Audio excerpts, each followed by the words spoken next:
И благодаря ти, Дидо. Беше супер този камп. Благодаря и на всички участници, защото м- те изиграха голяма роля, всички. Да е наистина такава интимна атмосфера, с много доверие, с много емпатия и човек да се отпусне и да си признае пред себе си някои неща, които не прави добре.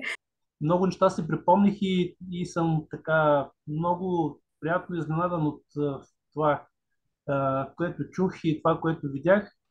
Много съм доволна, щастлива, по-уверена, ще направя още много стъпки. Това, което ти започна, е много важно в младите хора да се популяризира този курс и да достигнеш до повече хора, за да получат този поглед и да си дадат сметка, че трябва да действат доста по-разумно, да разчитат нещата си и да не действат инстинктивно или така емоционално.